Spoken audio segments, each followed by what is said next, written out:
Good morning students. बच्चों, आज का जो हमारा टॉपिक है वो न्यूक्लियोलस के बारे में है, यानी केंद्रिका के बारे में है।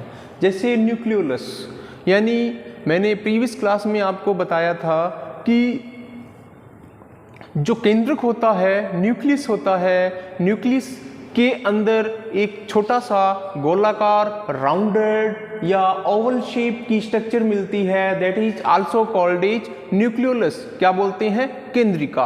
केंद्रक और केंद्रिका, न्यूक्लियस एंड न्यूक्लियोलस में क्या डिफरेंस है? न्यूक्लियस के बारे में मैंने आपको बताया था कि न्यूक्लियस केंद्रक एक ऐसी स्ट्रक्चर है, ऐसा सेल ऑर्गेनेल है जो दोहरी झिल्ली डबल मेम्ब्रेन से बाउंड रहता है। लेकिन केंद्रक के अंदर, न्यूक्लियस के अंदर जो न्यूक्लियोलस मिलता है वह झिल्ली रहित या झिल्ली विहीन, या यूं बोले कि न्यूक्लियोलस के ऊपर या चारों ओर किसी भी प्रकार का आवरण नहीं मिलता। यह झिल्ली रहित स्ट्रक्चर है।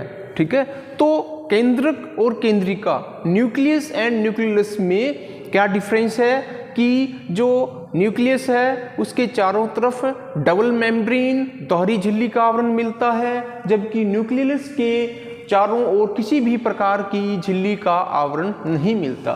ठीक है, जो न्यूक्लियोलस है, न्यूक्लियोलस को सबसे पहले डिस्कवर्ड किसने किया? फोंटाना इन 1781 के अंदर इसको सबसे पहले डिस्कवर किया गया।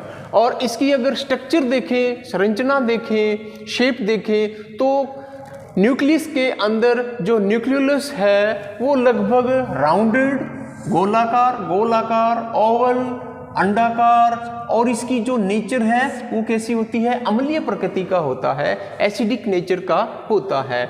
अगर इसकी पोजीशन की बात करें, स्थिति की बात करें कि एक न्यूक्लियस के अंदर जो न्यूक्लियोलस है उसकी स्थिति यानी कहाँ पर यह उपस्थित रहता है, तो बच्चों क्रोमोजोम यानी गुणसूत्रों का एक क्षेत्र है, न्यूक्लियोलर ऑर्गेनाइजर। क्या बोलते हैं? केंद्रिका संगठन।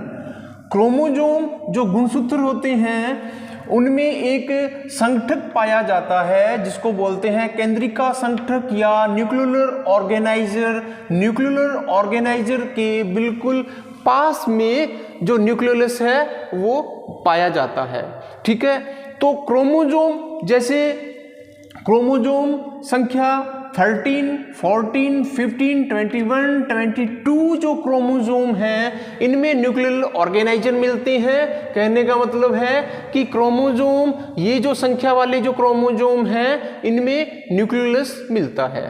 ठीक है, अब बच्चों अपने बात करते हैं एक्सेप्शन, अपवाद की बात करते हैं, इनकी संख्या की बात करते हैं कि एक न्यूक्लियस के अंदर कितने न्यूक्लियोलस या कितने केंद्रिका हो सकते हैं। तो बच्चों यहाँ पर अपवाद हैं। वैसे एक न्यूक्लियस के अंदर एक ही न्यूक्लियोलस मिलता है, लेकिन एक्सेप्शन, अपवाद की बात करें, ऑनियन फॉर एग्जांपल, ऑनियन, प्याज में एक कोशिका के अंदर जो न्यूक्लियस है, एक न्यूक्लियस के अंदर जो न्यूक्लियोलस की संख्या है वो कितनी मिलती है? 4 मिलती हैं। और इसी प्रकार एम्फीबियन की जो oocyte हैं उसमें इनकी संख्या लगभग 2000 तक हो सकती है।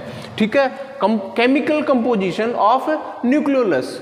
केंद्रिका का अगर रासायनिक संगठन की बात करें तो जो न्यूक्लियोलस है also made of DNA, RNA और प्रोटीन्स। डीएनए, आरएनए और प्रोटीन से मिलकर इसका जो न्यूक्लियोलस है इसका निर्माण होता है। अब बच्चों इसका न्यूक्लियोलस का फंक्शन क्या है? राइबोसोम को बनाना, राइबोसोम सिंथेसिस। न्यूक्लियोलस का काम क्या है? राइबोसोम सिंथेसिस, क्योंकि यह किससे मिलकर बना होता है? आरएनए से मिलकर बना होता है। अब बच्चों बात करते हैं ultra structure of nucleolus. Nucleolus की अगर प्रासंरचना की बात करें तो इसके लगभग 4 कंपोनेंट्स हैं। पहला जो कंपोनेंट है that is also called is granular. Second जो कंपोनेंट है फाइब्रिलर। ग्रेनुलर का मतलब है कणिकीय है, कणिका में है, कणों जैसा, छोटे छोटे कणों जैसा, granular portion. Second component is fibril यानी तंतुओं, लंबे पतले लंबे फिलामेंट लाइक स्ट्रक्चर।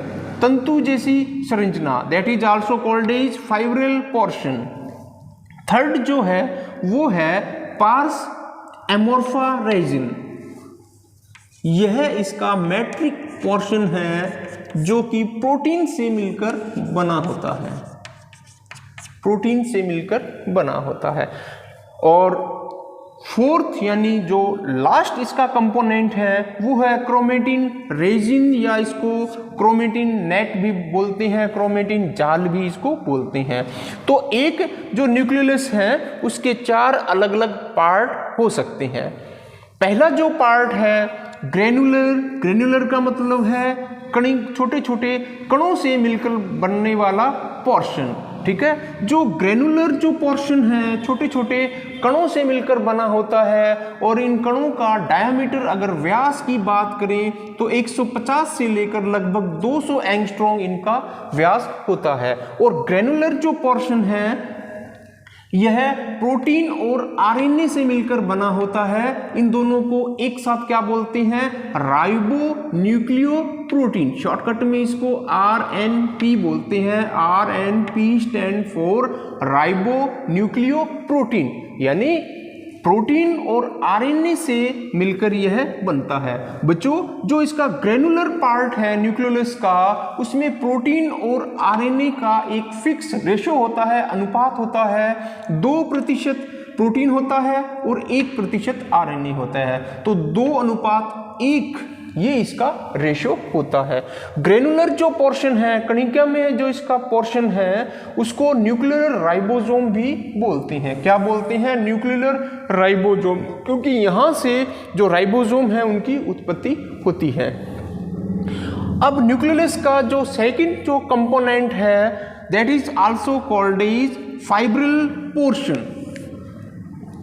ये क्या है, पतले लंबे फिलामेंट जैसी स्ट्रक्चर होती है, तंतुनुमा जैसी स्ट्रक्चर होती है, और इनकी जो लंबाई है 50 to 80 एंगस्ट्रॉम लंबे होते हैं। बच्चों ये जो फाइब्रिल जो पोर्शन है, तंतुमय जो पार्ट है, यह भी आरएनपी राइबो न्यूक्लियो प्रोटीन से मिलकर बना होता है, और it is also called as, इसका जो कॉमन नेम है वो है न्यूक्लियोलीमा, इसको न्यूक्लियोलीमा के नाम से भी जाना जाता है। थर्ड इसका जो पोर्शन है न्यूक्लियस का वो मैट्रिक्स, जिसको अपने क्या बोलते हैं, पार्स एमोर्फा रेजिन, जो कि इसका मैट्रिक्स ही होता है, आधात्री पदार्थ ही होता है, और यह लगभग प्रोटीन से मिलकर बना होता है।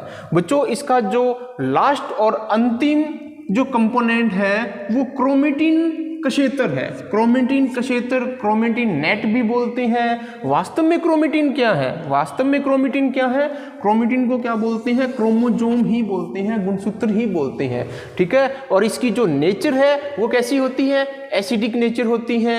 क्यों, क्योंकि ये अभिकर्मों के द्वारा स्टेन या रंजित हो सकते हैं। मैंने प्रीवियस क्लास में बताया था कि अगर क्रोमोजोम को यानी क्रोमेटिन नेट को अगर फ्यूजन रिजेंट से इसको अभिरंजित किया जाए तो अलग अलग दो अलग अलग ये कलर के अंदर दिखाई देता है, ठीक है। तो इसके 2 अलग अलग भाग दिखाई देते हैं। जो फर्स्ट भाग है वो है यूक्रोमेटिन, जो सेकंड भाग है वो है हेट्रोक्रोमेटिन। यूक्रोमेटिन लाइट स्टेन, कम अभिरंजित वाला पोर्शन है, हल्का अभिरंजित वाला पोर्शन है, जबकि जो हेटेरोक्रोमेटिन है वो डार्क स्टेन हो जाता है, गहरा रंग उसके ऊपर चढ़ जाता है, डार्क स्टेन हो जाता है। जो यूक्रोमेटिन है ये न्यूक्लियस यानी केंद्रक भाग में स्थित हो जाता है, केंद्रक भाग में स्थित होता है। और हेट्रोक्रोमेटिन जो पोर्शन है ये पेरिफेरल या परिधि भाग में स्थित होता है, ठीक है। यूक्रोमेटिन आल्सो जेनेटिकली एक्टिव, आनुवंशिक रूप से ये सक्रिय होता है, जबकि हेट्रोक्रोमेटिन जो पार्ट है वो आनुवंशिक रूप से इनएक्टिव या निष्क्रिय होता है। क्रोमेटिन का जो यूक्रोमेटिन पोर्शन है, यूक्रोमेटिन जो भाग है ट्रांसक्रिप्शन में भाग लेता है, और हेट्रोक्रोमेटिन है यह ट्रांसक्रिप्शन में भाग नहीं लेता। तो बच्चों ये था स्ट्रक्चर ऑफ न्यूक्लियस के बारे में, जो कि एक केंद्र के अंदर बिल्कुल लगभग सेंटर में, या यूं बोले कि एक न्यूक्लियस के अंदर जो क्रोमोसोम का जो न्यूक्लियर ऑर्गेनाइजेशन है, केंद्रिका संगठन है, उसके लगभग 5 न्यूक्लियस मिलता है और इसका केमिकल कंपोजिशन, अल्ट्रा स्ट्रक्चर और इसके लगभग जो फंक्शन है, इनके फंक्शन क्या है, मैंने आपको प्रीवियस क्लास में बताया था कि जो जेनेटिक इंफॉर्मेशन है, आनुवांशिक जो सूचनाएं हैं, उनको एक पीढ़ी से दूसरी पीढ़ी में ट्रांसफर करना, एक पीढ़ी से दूसरी पीढ़ी के अंदर ट्रांसफर करना, यानी पेरेंट्स से जो प्रोजेनी बनती हैं, तो जेनेटिक इंफॉर्मेशन, आनुवांशिक जो सूचनाएं हैं, पेरेंट्स से प्रोजेनी के अंदर उनको ट्रांसफर करना। तो मेनली इनका जो फंक्शन है वो है जेनेटिक इंफॉर्मेशन को एक पीढ़ी से दूसरी पीढ़ी में ट्रांसफर करना, और दूसरा जो इनका फंक्शन क्या है, प्रोटीन्स यानी राइबोसोम को बनाना। किसको बनाना? राइबोसोम को बनाना, राइबोसोम सिंथेसिस करना।